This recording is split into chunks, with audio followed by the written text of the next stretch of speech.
सहज ज़बानी तसलसल रवानियाँ शुरू की। अगर ऐसा नहीं होता है तो उस तख्लीक का कोई मकसद ही नहीं रह जाता है। अगर ज़बान व बयान में सफालत होगी तो कारी 2-4 सतर पढ़ने के बाद उकताहट महसूस करने लगेगा और उस तख्लीक से उसकी अदम दिलचस्पी हो जाएगी। कोई भी तख्लीक जब मंजर-ए-आम पर आती है तो उसका मकसद कारी को अपनी जानिब मुतवज्जो करना होता है, लेकिन इंशा इस कहानी की तख्लीक में वो चाशनी पैदा नहीं कर सके जो उन्होंने अपनी दूसरी तख्लीकात में किया है। इम्तियाज़ अली अर्शी के इन जुमलों को देखें। जहाँ तक लुत्फ़ ज़बान का ताल्लुक़ है, इंशा का कलम व बिलकारियाँ दिखाने में बिल्कुल नाकाम रहा है, जो उसकी दूसरी किताबों में जगह जगह नज़र आती है। इसकी वजह यह नहीं कि इंशा ने यह कोई अनोखी कोशिश की थी।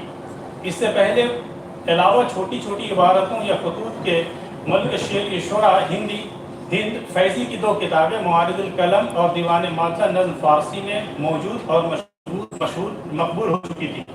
खुद इंशा ने एक बेनुक़ दीवान और एक बेनुक़ फ़ारसी मसनवी तुरुल इसरार के नाम 1799 में तारीफ़ की थी। चुनांचा उसका एक शेर सिल्क गौहर के दिबाचे में नवाब सादत अली खान बहादुर करते हुए भी नकल किया है।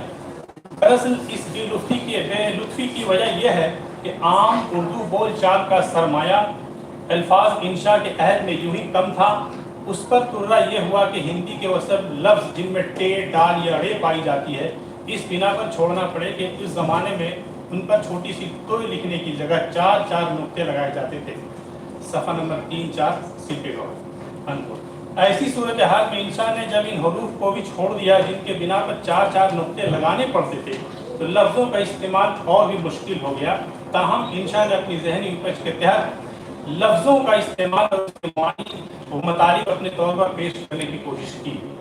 लेकिन ये बात भी गौर तलब है कि किसी भी ज़बान की उसर दामानी उस ज़बान में इस्तेमाल होने वाले अल्फाज पर मुनहसर करती है, और वो ज़बान या वो तख्लीक अपने अंदर उस वक्त तक चाशनी पैदा नहीं कर सकती जब तक हो और दूसरी ज़बानों से अल्फाज या हरूफ मुश्तार ना ले।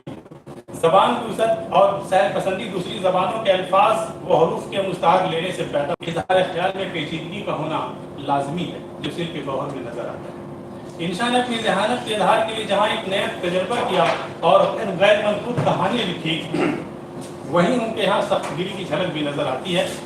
अदब तख्लीकी इज़हार का नाम है, लेकिन इसका ये मतलब नहीं कि बिल्कुल अपने आप को औरों से मुनफरिद कर लें। इज़हार बयान के लिए उसलूब के ताल्लुक से इनफरादियत कायम की जा सकती है, लेकिन इस ख्याल की इज़हार के लिए लफ्ज़ों के इस्तेमाल से परहेज़ नहीं किया जा सकता, जो इंशा ने किया है। बलाशुब व मुख्तलिफ जिहाद बखूबियों और सलाहियतों के मालिक थे, लेकिन सिल्क गौहर की तख्लीक में उन्होंने जिस कदर सख्त रवैया अपनाया है, उससे उर्दू ज़बान व अदब को फ़ायदा कम नज़र आता है।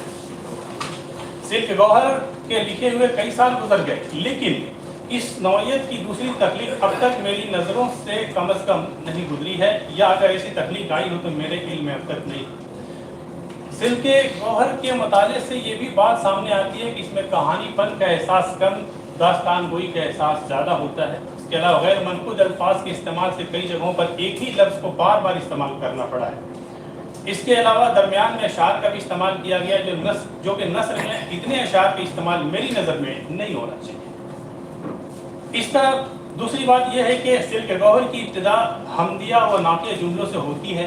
कहानी की इब्तिदा में हमदिया और नातिया जुमलों का इस्तेमाल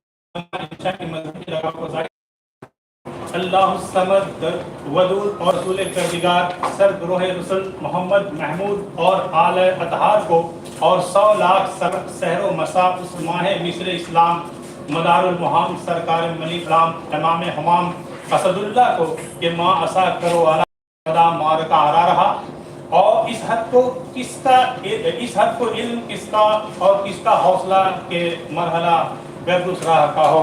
अल्लाहुम्मा सल्ली अला मोहम्मद व अला कमान। अब इन मिसरों को हमद दरूद के बाद कहानी आगे बढ़ती है।